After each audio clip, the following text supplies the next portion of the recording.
I'll wait for some of you guys to come on in here.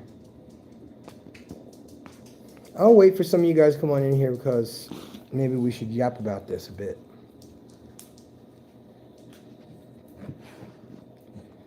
You guys see that in the background? Hey, let me show you something. I'm going to talk about this because it seems to be relevant.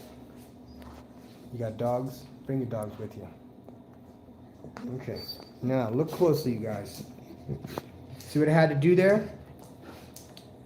See what we had to do there? Interestingly enough, there's only two of them. There's only two of them. But according to Google, that unless... See, one of the questions that are on the Google website, let's say you're doing a maps profile for your business, and they ask you, is your business trans gentleman friendly? In other words, is there a third bathroom for a third gender?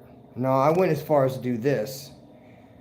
You know what I mean? And then they're going to try and push me. And then if I don't make it transgender friendly bathroom, which to me just seems like a unisex bathroom period anyway for the mentally ill,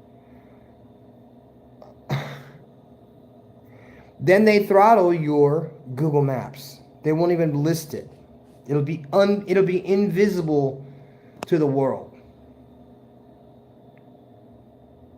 If you don't have transgender bathrooms when you're doing your Google Maps listing, you'll get throttled, or you'll get deleted, or you'll get disappeared, or you'll be unsearchable, which is completely unfair if you are in a business that you don't even experience those kind of people, because that seems to me like that's a United States thing, like a complete United States thing, because in the rest of the world, we don't have that problem. They just don't. I mean, maybe in Europe, something like that. A lot of places in Europe are so super como lefty and insane that that's part of their culture. But anyway, let's talk about this. Because, like I said, if I was not forced by Google to put this in the public bathroom, in the bathroom, the staff bathroom, that says it's both accessible for men and women, then my Google shit would be throttled. So, why Argentina? Argentina has a new president that is not a lunatic in regards to socialism and communism.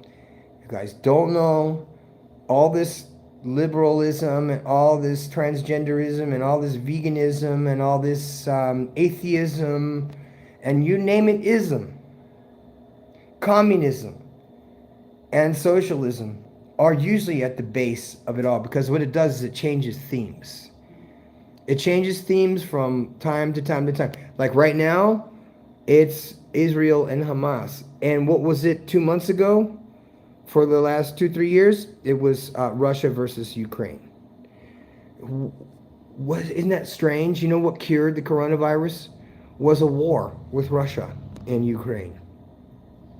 So besides great steaks, besides great extraordinary food, and if you're a wine drinker, which I'm not, drink in Cordoba. Cordoba's a good place to go if that's what you want to do. If you want to go to Argentina, Cordoba's a place to go. Buenos Aires is cool for check-in, but then once you check in, you got to go check out somewhere else. Okay. Buenos Aires is a lot more expensive, and there's a lot more of, I don't know what they're called there, but it basically the runoff of the drugs. When Colombia produces cocaine, there is a mixture of chemicals that's left over, and it's a waste product.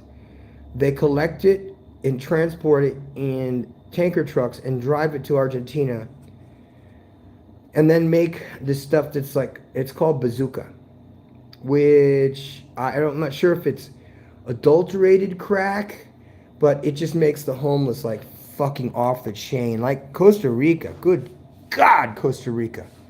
And see, Costa Rica is not even in South America. It's in Central America. Costa Rica was fantastic back in the day, but we dummies overpopulated it with our money, and then made it impossible for the locals to live, basically gentrifying the whole country.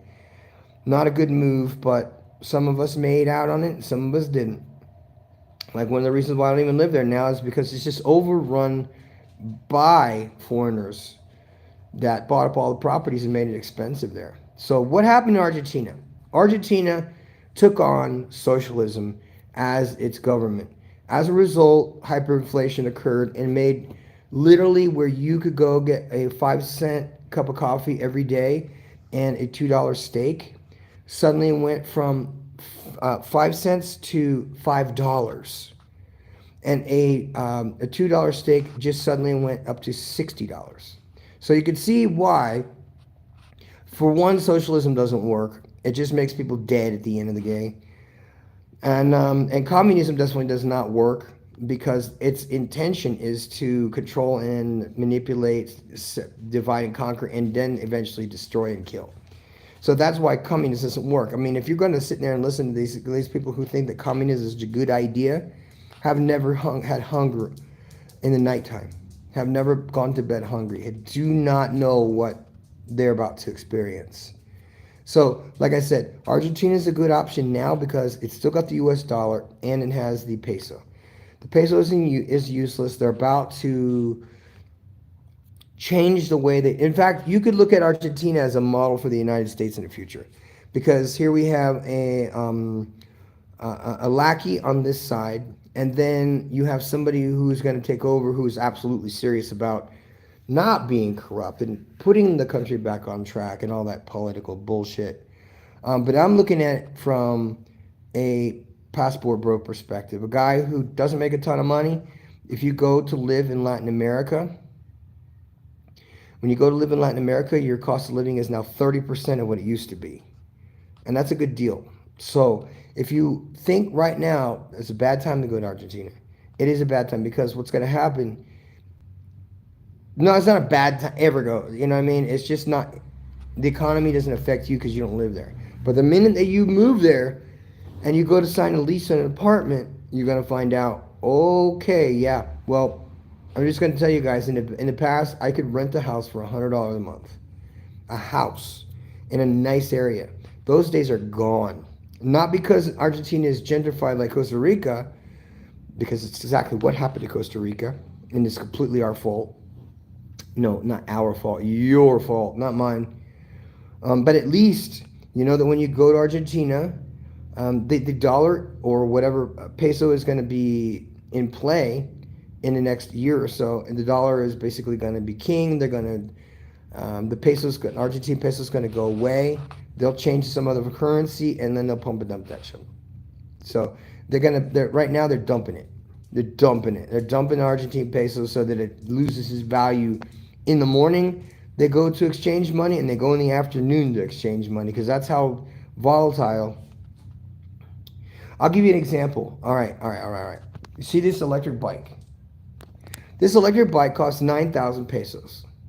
The following week, it costs 19,000. The following day, it costs 8. So you see what I'm saying? Like the fluctuation of why Argentina? Well, Argentina has a few things that are in its favor. For one, if you like blonde-haired, blue-eyed Spanish girls, that's your place. If you like horses, that's your place. If you like countryside and farm living, that's your place. It has great grapes, because obviously they make wine. But their steaks are where it's at. So if you're you want to be on a carnivore diet or something like that, that's the place to go. So for those of you guys that are still interested in what I have to say about Argentina, do me a favor, hit me up in the comments. I'm not going to talk about Germany anymore. I've said what I had to say. And as far as, I don't understand that whole question about Colombia. Like, if I was about to hit my stride, why would I quit? No. I didn't quit. Someone tried to fucking come after me, so. And if you were involved with me at that time, you were messed with too. So there's that. Anyway, I'm the professor. I appreciate you guys, and I'm out.